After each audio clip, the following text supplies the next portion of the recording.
जय श्री राम दोस्तों। बड़े दिनों के बाद आज हम मिले हैं इस टॉपिक को लेकर। Definition and principle of income.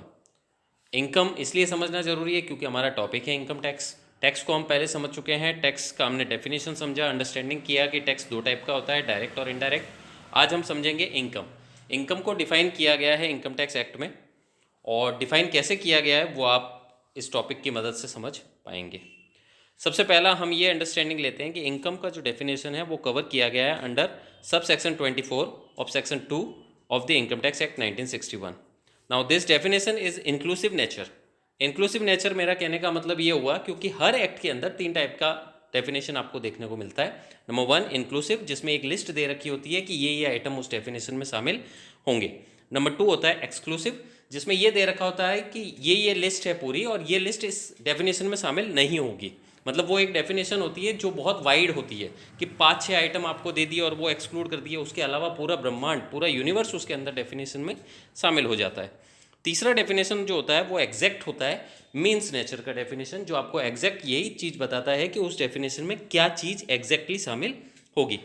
Now definition of income is inclusive in nature and there is a always scope कि भाई इस डेफिनेशन को हम जब चाहें तब बढ़ा सकते हैं। ये इनकम टैक्स एक्ट को बनाने वालों ने एक लिबर्टी रखी है अपने पास, और बजट में जब उनकी मर्जी होती है कोई भी नई चीज़ उनको मिलती है, क्योंकि लोग नए नए तरीके ढूंढते हैं कमाने के। तो जैसे जैसे नए तरीके डेवलप होते हैं इस इनकम की डेफिनेशन को रेगुलर बेसिस पर बढ़ाया जा सकता है। तो कई बार मोस्टली आप देखेंगे बजट के अंदर कोई एक इंसर्ट कर दिया जाएगा पॉइंट और कह दिया जाएगा कि इनकम की डेफिनेशन में आज से ये भी शामिल है। तो इस टाइप से इनकम की डेफिनेशन को रेगुलरली बढ़ाया जा रहा है। ये पूरी डेफिनेशन आपको इनकम टैक्स एक्ट की सेक्शन 224 में आपको मिल जाएगी। लिस्ट टाइप की डेफिनेशन है, आपको वो लिस्ट के सारे आइटम पढ़ने हैं, अंडरस्टैंडिंग रखनी है, याद रखना इज नॉट नेसेसिटी। अच्छा, तो अब हम आगे बढ़ते हैं अपनी नेक्स्ट स्लाइड की तरफ, और हमारी नेक्स्ट स्लाइड ये बताती है कि income is the money an individual receive as an compensation for their work services and investment. तो अगर आप कोई भी सर्विस कहीं भी दे रहे हैं या कोई कंपनसेशन के रूप में आपको अगर कोई पैसा मिलता है, या आप बिज़नेस कर रहे हैं और उसमें आप जो सेल कर रहे हैं गुड्स को या सर्विसेज को, उसके रेवेन्यू के रूप में आपको जो पैसा मिल रहा है, या अगर कोई कंपनी है जो अपनी वस्तुओं को बेचती है या सेवाएं प्रदान करती है, उनके जनरल ऑपरेशन के थ्रू उससे जो उनको पैसा मिलता है उसको हम इनकम कहते हैं। तो ये सारे जो नट सेल एग्जाम्पल्स है ये आपको डिनोट कर रहे हैं कि इनकम मीन्स आपको पैसा मिलना। कहीं से भी अगर आपको कोई पैसा मिलता है और वो पैसा आपका हो जाता है, मतलब इसकी पैसे की ओनरशिप जब ट्रांसफ़र हो जाती है कि वो पैसा पहले किसी और का था और अब वो पैसा आपका बन जाता है, मीन्स आपको उसको दोबारा वापस किसी को चुकाने की आवश्यकता नहीं है, तो वो पैसा आपके लिए इनकम बन जाएगा। अगर वो पैसा आपको दोबारा किसी को चुकाने की आवश्यकता है तो वो पैसा लोन कहलाएगा, न कि इनकम। तो ये समझना ज़रूरी है कि इनकम अलग चीज़ होती है और लोन अलग चीज़ होती है। इनकम, जैसा कि हम समझ पा रहे हैं, इनकम आपके लिए आय है जो आपको मिलती है, और लोन जो है वो आपके लिए एक जिम्मेदारी है जिसको आपको पुनः चुकाना पड़ेगा। इनकम को और भी गहराई से समझने के लिए आप इस डेफिनेशन को गो थ्रू कर सकते हैं। ये डेफिनेशन आपको पूरी एक लिस्ट दे देती है, जस्ट लाइक एग्जांपल्स वो आपको डिनोट कर देते हैं, जिससे आप उस इनकम की डेफिनेशन को आसानी से समझ सकें। लेकिन जो लिस्ट है वो इलिस्ट्रेटिव नेचर की है, इंक्लूसिव नेचर की है, बहुत लंबी लिस्ट है, याद आपको नहीं रह पाएगी। इसलिए बेटर ये होगा कि आप उस डेफिनेशन को एक बार समझें और उसके साथ साथ इसके प्रिंसिपल ऑफ इनकम या इसके जो हेड्स ऑफ इनकम है उनको समझने की कोशिश करें। अच्छा, जो हम अभी इन तीनों पॉइंट्स को डिस्कस कर रहे हैं उसमें भी हमें ये क्लियर नहीं हो रहा है कि कौन सी चीज़ या किस फॉर्म में हमको इनकम मिलेगी। तो नेक्स्ट जो इंपॉर्टेंट एस्पेक्ट है वो है फॉर्म्स ऑफ इनकम। इनकम आपको किस फॉर्म में मिल सकती है, तो इसके लिए हमको पढ़ना पड़ता है हेड्स ऑफ इनकम। और इनकम टैक्स एक्ट में आज की डेट में 5 हेड है जो इनकम को डिफाइन करते हैं। 5 हेड कौन से हैं? नंबर 1, फर्स्ट हेड है आपका इनकम फ्रॉम सैलरी, सेक्शन 15 से लेकर सेक्शन 17 तक। उसके बाद इनकम फ्रॉम हाउस प्रॉपर्टी है, सेक्शन 22 से लेकर सेक्शन 27 तक। तीसरा है income from business, profession and vocation, और वो है सेक्शन 28 से लेकर सेक्शन 44 तक। उसके बाद अगला है income from capital gain, section 45 से लेकर 55 तक। और लास्ट है income from other source, section 56 से लेकर 59 तक। वन क्वेश्चन में बी अराइज्ड कि सेक्शन 18 से लेकर 21 तक कहाँ गई?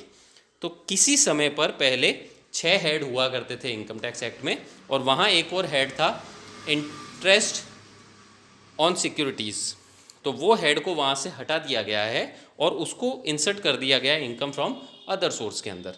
अब ये नेचर वाइज अलग अलग हेड्स है जिनको पढ़ने के लिए हमको एक हेल्दी टाइम चाहिएगा। इस वीडियो में इस सारे हेड्स को समझा पाना संभव नहीं है, लेकिन मैं आपको गो थ्रू नॉलेज दे दूं। सैलरी हम सब लोग जानते हैं, हम नौकरी करते हैं, हमको जो पैसा मिलता है that amount become your salary. House property, अगर मैं मकान को किराए पर देता हूँ तो उससे अगर मेरे को रेंटल इनकम होती है that is my house property income. Business सब लोग समझते हैं, जहाँ भी ट्रेड, कॉमर्स और वेंचर टाइप की कोई एक्टिविटी होती है और वहाँ से हमको कोई रेवेन्यू मिलता है तो वो बिजनेस इनकम या प्रोफेशनल इनकम, जैसे सीए, एडवोकेट, लॉयर या डॉक्टर्स, इनके लिए जो प्रोफेशनल इनकम होती है दैट इज़ बिजनेस इनकम या प्रोफेशनल इनकम। कैपिटल गेन, मेरे पास कोई एसेट है और मैं उस एसेट को अगर ट्रांसफ़र करता हूँ तो उससे जो मेरे को रेवेन्यू होती है that is my sale consideration, लेकिन उसकी कॉस्ट में को अगर मैं उस सेल कंसिडरेशन में से रिड्यूस करूं तो जो डिफरेंस अमाउंट बचेगा वो मेरे लिए प्रॉफिट होगा। और अदर सोर्स, तो जो किसी हेड्स में कवर नहीं होता है वो अदर सोर्स में चला जाता है। Now last but not the least, principle of income, क्योंकि अगर आपने ये समझ लिया तो आपको डेफिनेशन में इतनी गहराई तक जाने की आवश्यकता नहीं होगी। प्रिंसिपल ऑफ इनकम में सबसे पहला principal that is cash versus kind. Income आपको कैश में भी मिल सकती है, काइंड में भी मिल सकती है। सपोज मैं किसी को ट्यूशन पढ़ाता हूँ, कोई मुझे फीस देकर जाता है। कई बार ऐसा भी हो सकता है कोई मेरा स्टूडेंट मेरे को फीस नहीं देकर जा रहा है, उसके बदले में उसके बुक्स की दुकान है और उसने मुझे 4 बुक्स दे दी, तो जो 4 बुक्स का मॉनेटरी कंसिडरेशन है that amount will be recorded as my fees, तो वो मेरे लिए इनकम कहलाएगी। तो इनकम आपको कैश में, काइंड में, दोनों रूप में मिल सकती है। इनकम में भी लीगल और इलीगल। इनकम आपकी लीगल भी हो सकती है, इलीगल भी। आप ये कहोगे इलीगल इनकम पर कैसा टैक्स, तो इनकम चाहे लीगल हो चाहे इलीगल हो, दोनों पर आपको टैक्स पे करना पड़ेगा। टेम्परेरी वर्सेस परमानेंट, इनकम आपकी टेम्परेरी हो सकती है, परमानेंट भी हो सकती है। टेम्परेरी मीन्स आपने कैजुअल कोई एक्टिविटी की और आपको इनकम हो गई, that is your temporary income. जैसे कैपिटल गेन, आप रोज़ रोज़ मकान नहीं बेचते हैं, आप रोज़ रोज़ प्रॉपर्टी नहीं बेचते हैं, दैट इज़ टेम्परेरी इनकम। और एक permanent income, salary income, that is your permanent income. Next point है application of income versus diversion of income.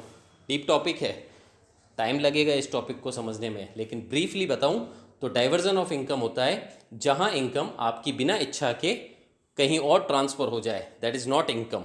जबकि एप्लीकेशन ऑफ इनकम, जब आप खुद उस पैसे को किसी और को ट्रांसफ़र करो, that is application of income.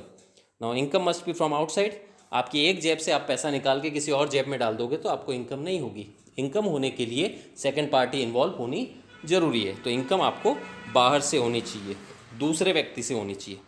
Appreciation in price is not income. पैसा बढ़ जाना, आपके पास कोई चीज़ ली हुई है आपने और उसके भाव बढ़ गए तो इनकम नहीं हो जाएगी। जब तक आप उस चीज़ को बेचोगे नहीं तब तक आपको इनकम नहीं होगी। Income should be actual. Appreciation of income is not income.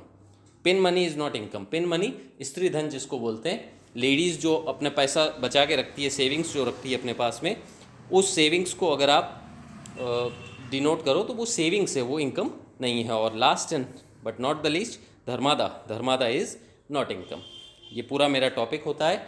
नमस्ते, गुड डे, थैंक यू।